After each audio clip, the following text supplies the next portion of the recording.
నిజం చెప్తున్నా. నాకు పోరలకు పాఠాలు ఎప్పుడంటే చాలా ఇష్టం వల్ల. అసలైతే చిన్నప్పటి సంది నాకు టీచర్ అయిపోదామనే ఉండే కానీ ఇక ఈ బీడీ వేద్దాం అనుకున్నా కానీ ఇక నాతో ఎందుకోనోలా కాలేదు. ఇగో ఇప్పుడు ఇక మీ ముంగట కూర్చొని ముచ్చట్లు చెప్తున్నా. ఇక సప్పుడు ఏక ఇంట్లో ట్యూషన్లన్న పెట్టుకొని ఇక నాకు ఆయిష్ట తీసుకోబుద్ది అవుతుంది కానీ ఇక వాడవాడకో ట్యూషన్లు ఉండే. ఇక సరే పట్టురి. అయితే ఈ చదువుల సంగతి పక్కకు పెడితే ఇప్పుడు మీకు ఒక టీచర్ అమ్మ కాడికి తోలుకపోతా. ఇక ఈ టీచర్ అమ్మని చూస్తే మీరు పరిశాన్ అవుతారు వల్ల. ఆ మేడం చెప్పే పాఠాలు కూడా అట్లనే వింటారు. జల్దీ నిందాం రాండ్రి. Good morning teacher. मॉर्निंग, नमस्ते। कैसे हो? ये कौन सी क्लास है? 9 बैठो। మన రాష్ట్రపతి ముర్ము మేడమేనోలా జరసేపు స్కూల్ టీచర్ అయింది. 9వ తరగతి పిల్లగాండ్లకు పాఠాలు చెప్పింది. అగో कि ग्लोबल वार्म के कारण ही आज वो समर सीजन का हम ज़्यादा फील करते हैं और ज़्यादा दिन तक हम फील करते हैं। जनरली सीजन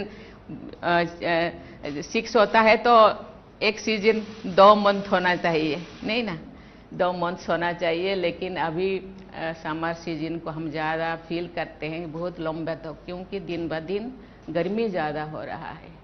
అమ్మో ఏమో అనుకున్నా గానీ ఒక్కొక్కరి పేర్లు అడుక్కుంటా టీచర్లు చెప్పినట్టే ఎంత మంచిగా చెప్తుందో కదా.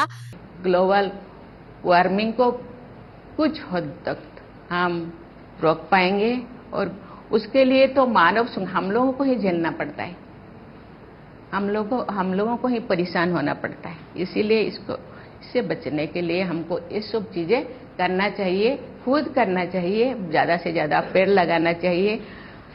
प्रधानमंत्री ने बहुत अच्छा मैसेज दिए है कि माँ के नाम एक पेड़ लगाना चाहिए। मुझे लगता है टाउनशिप में इतने स्पेसेस नहीं है होगा, लेकिन जिनके घर के अंदर या बाउंड्री के अंदर ऐसे कोई स्पेस है तो वहाँ माँ के नाम एक पेड़ लगाना चाहिए। అయితే ముర్ము మేడం రాష్ట్రపతి అయ్యి 2 ఏళ్లైందోల్లా ఈ 2 ఏళ్ల సంబరాన్ని బడి పిల్లలతో గిట్లా జరుపుకున్నది. బడికి పోయి పోరలకు పాఠాలు చెప్పింది. అయితే రాష్ట్రపతి మేడం వెనకట టీచరేనట. ఇప్పుడు దేశంలోనే పెద్ద పదవిలో కూర్చున్నా గానీ పిల్లలకు పాఠాలు చెప్పుడంటేనే మస్తు ఇష్టమట. అందుకే రాష్ట్రపతి భవన్ కానే ఉన్న బడికి పోయి 9వ తరగతులకు పర్యావరణ పరిరక్షణ, చెట్లను కాపాడుడు ఎలా, మొలకలు నాటుట్ల మన జిమ్మదారేంది, ఇగో వీటి మీద పోరలకు మంచిగా అర్థమయ్యేటట్టు చెప్పింది. అగో పోరలు చూడురి ఎంత బుద్ధిగింటుర్రో.